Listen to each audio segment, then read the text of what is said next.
इस पद पर बढ़िया ज्ञान दिया। तुलसी बापू के बारे में थोड़ी जानकारी आपको दे दूं। शायद कथा आपको होगा नहीं होगा, महाराष्ट्र वाले को भी गुजरात वाले को तो है ही नहीं।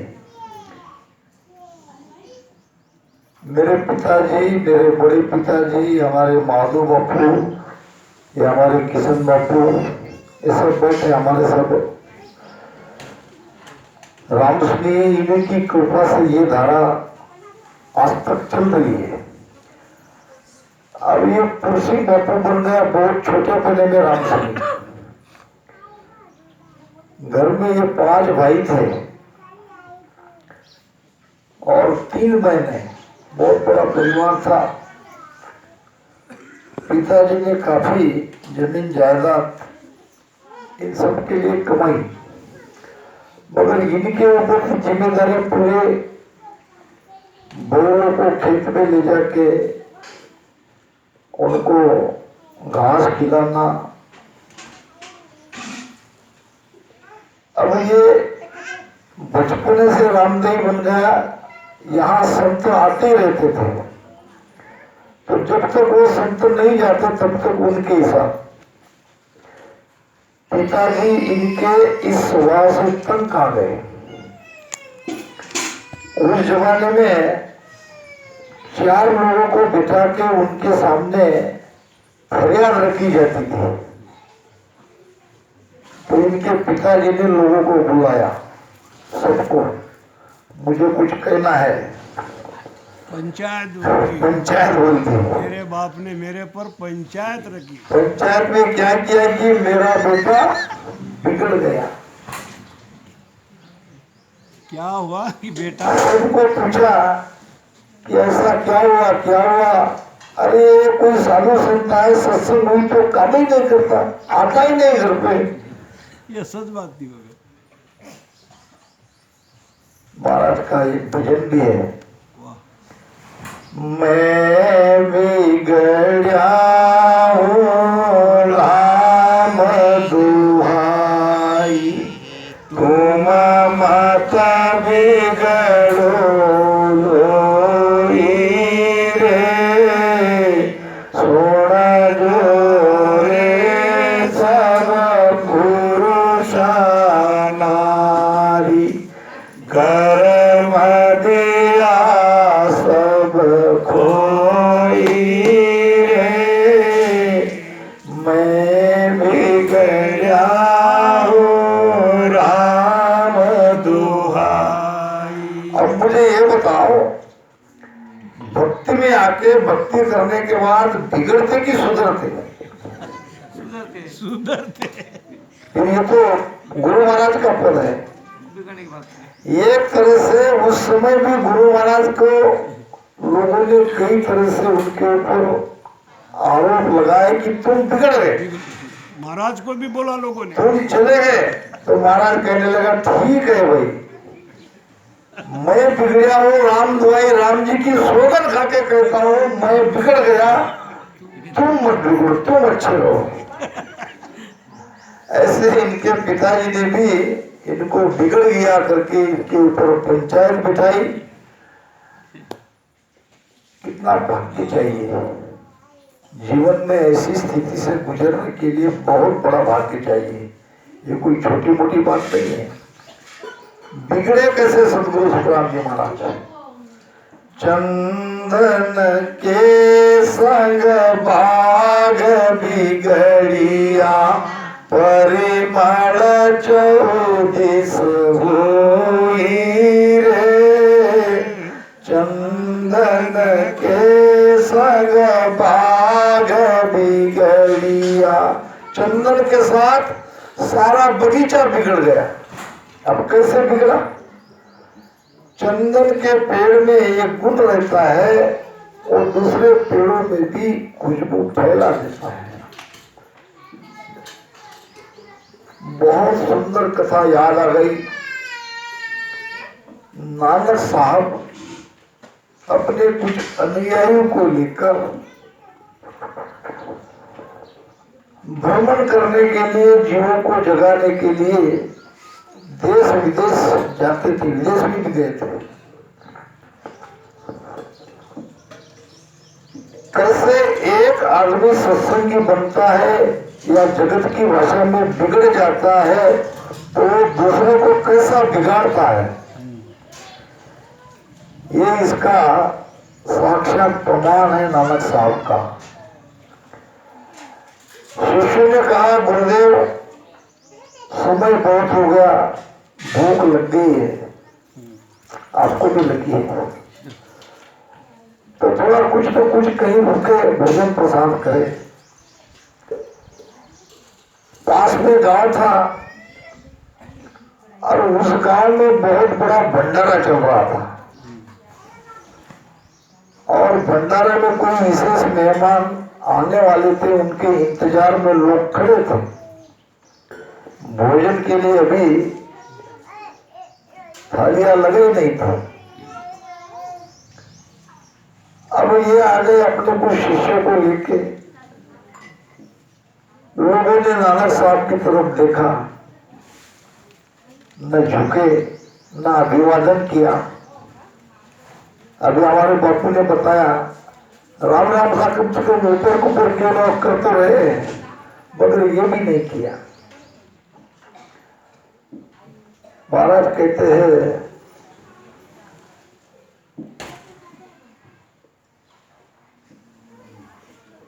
अंधा सो नर जानिए जनसु निवे न कोई। ज्ञान सुना चेते नहीं, ज्ञान सुना चेते नहीं, सो नर बहरा होए। ज्ञान सुनकर चेतने वाले बहरे नहीं है, और आंख से अंधे वाले अंधे नहीं है। देखने वाले भी अंधे हो सकते हैं। आंधो सो सुखराम कहे, जनसु निवे न कोई। संत दिखने के बाद उनका अभिवादन नहीं करते हैं, उनके सामने झुकते नहीं है, कम से कम प्रणाम भी नहीं करते हैं, तो ये वास्तविक आंधे हैं। बहुत देर तक इंतजार में खड़े रहे कि शिष्यों को भोजन के लिए बुलाएंगे, बैठाएंगे। पूछा तक नहीं पानी के लिए। थोड़ी देर इंतजार करने के बाद नानक साहब निकलने लगे। जाते जाते संत तो बहुत दयालु होते हैं, जाते जाते गांव वालों को आशीर्वाद देके गए। और न पानी के लिए पूछा, न भोजन के लिए पूछा, खड़े के खड़े चले गए कि ये गांव हरा भरा रहे, इस गांव में कभी अकाल ना पड़े, इस गांव को धन के लिए कभी इधर उधर जाने की परिस्थिति ना आए। शिष्य ने देखा, गुरुदेव ऐसा क्या किया इन लोगों ने जो इनको इतना बड़ा आशीर्वाद देके जा रहे हो। नानक साहब बोले, नहीं।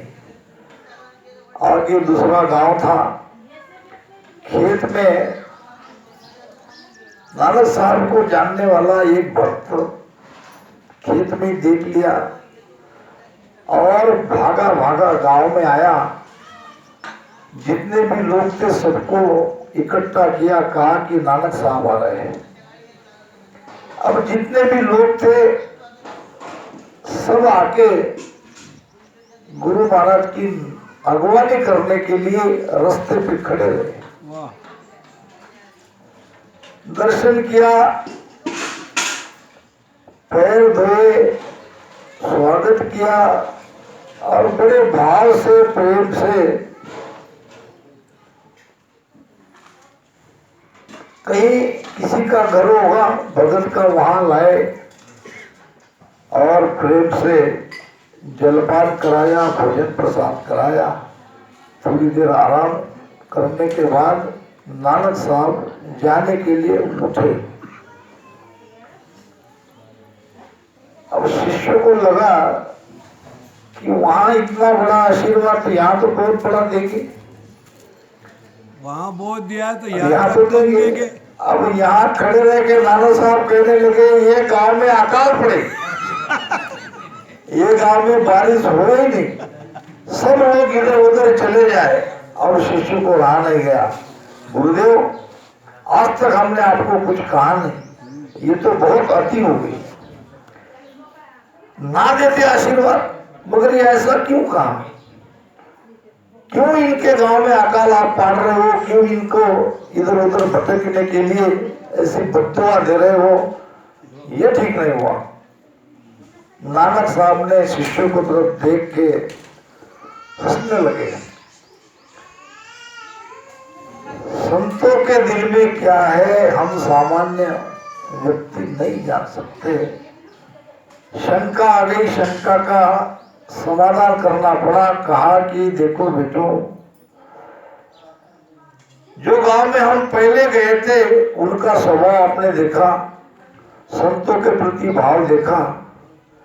अगर वहां मैं अकाल पड़ने का, वर्षा न होने का, अगर ऐसे मेरे मुख से वचन निकलते तो क्या होता? ये लोग अभी इकट्ठे हैं तो बिखर जाते, क्या होता? बिखर जाते, कोई ये गांव में, कोई ये राज्य में, कोई वो राज्य में, कोई वो राज्य में। अच्छा, बिखर जाते गांव तो छोड़ देते, मगर जहां जहां जाते अपने तरह का स्वभाव उन लोगों को वैसा ही बना देते। लागे रंग संग सुभाई, इनके साथ रहने से उनका भी संग रहता, वो भी बिगड़ जाते। इसलिए सारा देश बिगड़े नहीं, इसलिए एक ही गांव में ये सब बिगड़े हुए यही रहे। धन्यवाद। और ये जो गांव था बहुत ही भाव प्रेम इनके अंदर था। अगर ऐसे भाव प्रेमी लोग अलग अलग जगह बिखरते हैं तो सबको ये भाव प्रेम सिखाएंगे, सबके अंदर ये श्रद्धा का भाव पनपेगा। तो बिगड़ना ऐसे है जैसे चंदन के साथ बाकी पेड़ बिगड़े। बिगड़ना ऐसे है, कहे सुख राम सुनो नर नारी, भंवर के संगरे कीट भंवर पीठ पलट भंवरा हुई है। बहुत ही बढ़िया प्रमाण दिया है। बिगड़ना ऐसे है जैसे भंवरे के संग वो कीट बिगड़ता है। कैसा बिगड़ता है? एक भंवरा रहता है, वो भंवरा जाति में सभी नर ही रहते हैं, मादा भंवरा नहीं रहता है। तो उनको उनकी प्रजनन बढ़ाने के लिए, और भंवरे कैसे पैदा हुए जब जोड़ा ही नहीं है? तो भंवरे के अंदर एक विशेष गुण परमात्मा ने दिया है, वो दूसरे जाति के कीड़े के ऊपर मंडराता है, भू भू भू भू।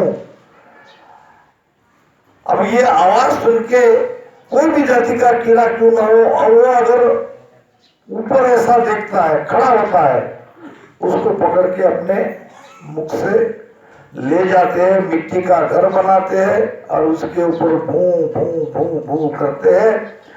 कमाल की बात यह है कि वो कोई भी जाति का कीड़ा क्यों ना हो, वो भंवरा बन जाता है, वो ऐसे बिगड़ जाता है।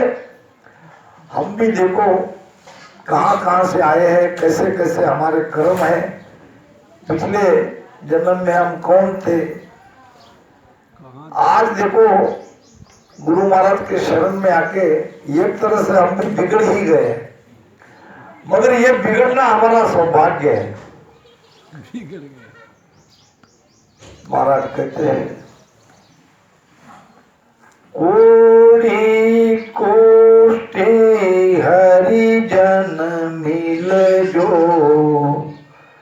जागत ब्रह्म विचार, सागट पांडे राव लोई, ताको संग निवार। कोड़ी कुष्ठी हरिजन मिल जो, हमारा राम स्नेही उसको कोड़ क्यों न हो, वो कुष्ठ रोगी क्यों न हो, अच्छा, बाहर बाहर देख के हमें प्रेम आता है कि हमारे रामकृष्ण जी के ऊपर हम दिल से प्रेम करते हैं। जब हमारी अंतरात्मा से प्रेम करते हैं तो उनकी अंतरात्मा भी हमसे प्रेम करती है। 4 मिले 64 खिले 20 रहे कर जोड़, और साधु से साधु मिले हर से 70 करोड़, हर से 7 करोड़ फल। 4 मिले, क्या 4 मिलते हैं? हमारी दुआ के, उनकी दुआ के, ये हो गए 4। 4 मिलते ही 64 खिलने ही चाहिए। निसर्गता, अपने आप, स्वाभाविक। 64 खिलने का मतलब रामसनी से रामसनी मिला तो खुशी होनी ही चाहिए। जब अंदर से खुशी होगी तो उसका प्रमाण बाहर आएगा। ये हमारे बैठे आनंदराव बाबू गए थे हम घाट की, जब तक उनके घर पे नहीं आते हमारा पीछा ही नहीं छोड़ा। वैसे वो एक क्षण के लिए भी खाली नहीं रहते हैं। समाधान उनको तब मिला जब तक उनके घर पर नहीं जाते।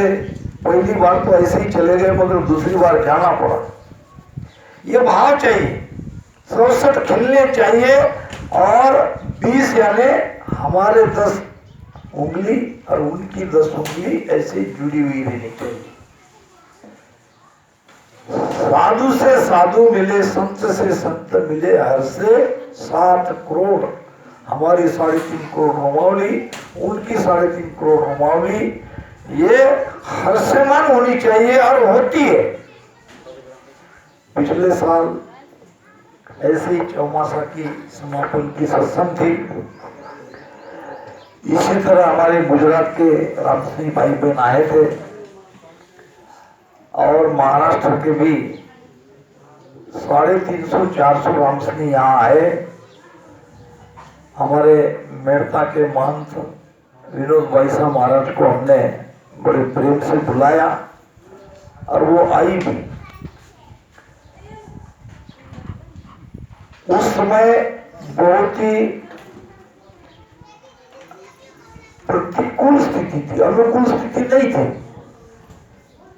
फिर भी हमने सत्संग का आयोजन कर लिया, क्योंकि धनोड़ा में सत्संग थी, भाई साहब महाराज यहीं से जाने वाली थी, तो उसी दिन ले लो, हमारी कोई तैयारी नहीं थी। ये हमारे सभी रामसनी आए, यहाँ का वीटों का बहुत बड़ा अस्ताव्यस्त सारे सामान पड़े थे, सबने उठाया, मट्टी को इधर उधर किया, रेत को सब जागा, ये जमीन जो है साफ करके जैसे तैसे 6-7 बजे तक ये मंडप, अब ये तो ऐसे रह गया, दूसरा बना के किया कैसा तो भी। फिर बाद में महादेव जी, ज्ञानेश्वर सिंह ये लोग आ गए, भंडारा का काम देख लिया। जैसे तैसे भोजन हो गई, भोजन प्रसाद होने के बाद आरती हो गई, बहुत बढ़िया संगत हो गई। और 12 बजे सब आराम करने के लिए इधर उधर जहां जिसको जैसी जगह मिली वैसा सो गए। अब काल का ऐसा खेल देखो, 2 बजे ऐसी बारिश हुई, ऐसी बारिश हुई, न हमने उसके बारे में सोचा था, न कोई बदली छाई थी, न ऐसा लग रहा था। पूरा पानी पानी पानी पानी हो गया। एक लोग कोई सो नहीं सके, बैठे बैठे रहे ऐसे ही। उससे भी ज्यादा दुर्भाग्य से हमारे गुजरात के रामसिंह भाई भूखे चले गए। यहाँ से गाड़ी करके लाए थे, गाड़ी वाला रुक नहीं रहा था, सब जगह चूल्हे में इधर उधर सारा पानी पानी था। बड़ी मुश्किल से हमने उनके लिए भोजन प्रसाद टिफिन बना लेके तैयार किया। भागा भागा गया हमारे पोषित बापू, हम और फिर निकल गए वो। दूसरी बात, कोड़ी कुश्ती हरिजन मिंजो ये भाव गुरु महाराज के है। और हमारे यहाँ 250-300 रामसनी भाई बिना भोजन किए यहाँ से चले गए। राम जी महाराज गुरुदेव ऐसा समय किसी पर ना आए, कुछ कर भी नहीं सकते थे, चाह कर भी। बारिश हो ही रही थी, थमने का नाम नहीं ले रही थी, कहीं बैठने को खड़े रहने को जगह नहीं थी। और काम धंधे वाला यही पीरियड एक खेती का काम धंधे का रहता है। चले गए, मना भी नहीं कर सके, रोक भी नहीं सके। भाई साहब महाराज के साथ कुछ सब लोग रह गए। फिर धीरे धीरे बारिश कम हो गई, भोजन प्रसाद बना के 1:30-2 बजे तक उत्सव किया। उनको जैसा तैसा भोजन करके वो चले गए। आज तक ये प्रसंग याद आता है तो अंदर से करुणा का भाव उठता है कि परमात्मा, हे सदगुरु सुखराम जी महाराज, ऐसा क्या अपराध हुआ हमसे। बारिश आई वो बात ठीक है, वो तो अपने आप में नहीं है, मगर हमारे रामसनी भाई यहाँ से भूखे चले गए। ये प्रसंग जिंदगी भर याद रहता है। सब जाने के बाद मुस्लिम बापू हम सब बैठे और वो बाजू वाले रूम में हम वहां रोते रहे। क्या कर सकते हैं। तो ऐसे प्रसंग आता है। ये रामनगर भी जो बना है वो भी हमारे मुस्लिम बापू के कहने से ही बना है। वो मेरा पीछा छोड़ने को तैयार नहीं था, मुझे इसमें कोई इंटरेस्ट नहीं था। जहां मैं नौकरी करता था वहां आ जाते थे फूल सिंह और ये दोनों, करो ना, कुछ न कुछ करेंगे, अपनी जगह है, तुम एक बार तैयार करके चले जाओ, हम संभाल लेते। अब ये रामदाना 3 बार गिरा, लकड़े का बनाया, टीन पत्रे का बनाया, कई टीन उड़ के चले गए।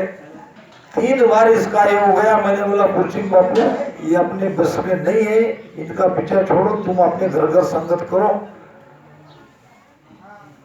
फिर भी कुर्सी बापू मानने को तैयार नहीं। यहाँ बैठा था मैं एक दिन आके, यहाँ भैंसिया बैठी थी, सारा पानी था, लोग ये रामदारा में अपना सारा खेती माल सामान रखते थे, देखा नहीं जाता था। कुर्सी बापू लगे मेरे पीछे, कुछ भी करो।